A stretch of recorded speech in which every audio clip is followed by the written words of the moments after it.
Katuwang ang isa nating certified e-responder na Rural Rising Philippines, agad nating tinungo ang Likab Nueva Ecija, kung saan isang rescue buy ang kanilang isasagawa sa mga magsasaka ng kamatis sa lugar. Ayon kay Ace, 2 taon na nilang ginagawang pagsagip sa mga ani ng mga magsasaka.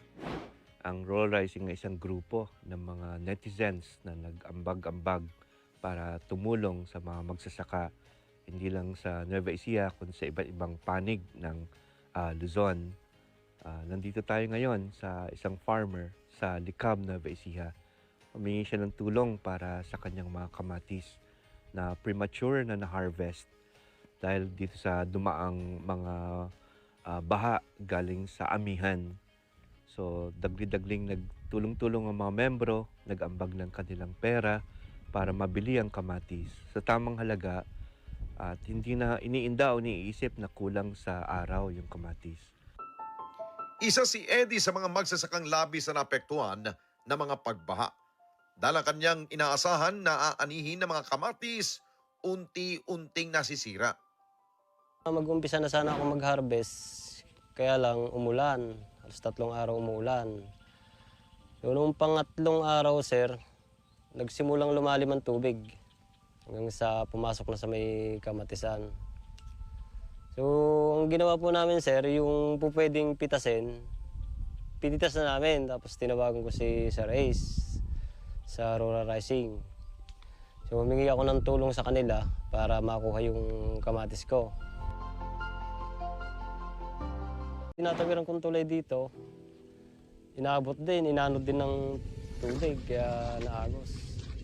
Kaya ang nangyayari sa amin ngayon, yung goma na lang, pinagtatawiran namin. Sakripisyo talaga. Ang lawak, sir, nung tinamnan ko na yan ay bigit kumulang sa kalahating hektarya. So, ang puno na naitanim ko riyan, halos abot siya sa 8,000 puno. So, ini-expect ko sana na ang aanihin dyan, mga asa 250 hanggang 300. Ang naging puhunan ko naman dyan, abot ako na 60. O, hindi ko na maaabot yun. Dahil ganyan naman ang nangyari. So, ang masasalba ko na lang, yung kinuha nila Sir Is na 1,000 kilos. Na kukunin nila ng 50 pesos. O di 50,000 yun. Konti na lang din yung magiging kulang ko sakali. Pero yung in-expect ko nakita, wala na. Dagdag pa niya, hindi mo na ito ang unang beses na tinulungan sila ng Rural Rising Philippines. Madalas po, sir. Hindi lang po ako, sir. Maraming lumalapit sa akin na ilalapit ko sa kanila. Nagsimula kasi yan nung nag-pandemic, sir, na halos di na mabili ang kalabasa namin. Yung hindi na kayang bilhin ng buyer na mga kalabasa namin, sila ang kumuha. Unang kuha ata nila sa amin noon, 5 tonelada. Tapos maraming beses pa silang kumuha. Na nakukuha naman sa tamang presyo o mas mataas kumpara sa mga buyer dito. Kaya ako nagpapasalamat sa Rural Rising Philippines na dahil sa ganitong pagkakataon, sila yung makakatulong sa akin ngayon.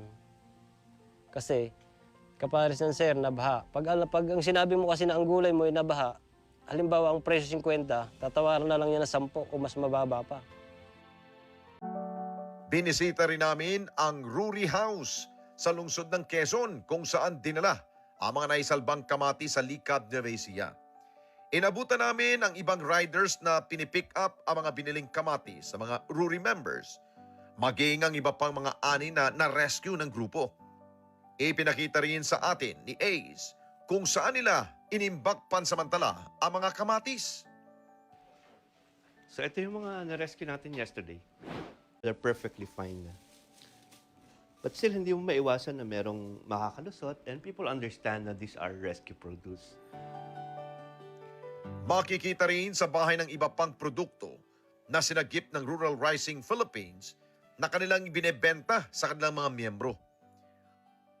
Muli ay hinikayat ni Ace ang lahat na suportahan ang ating mga magsasaka at ang kanilang mga ani. My wife Andy and I would like to invite everyone to join Rural Rising. Maging part po kayo ng mga stories mga success stories natin pagtulong sa mga farmers. Join po kayo sa Facebook group, Rural Rising PH or Ruri PH.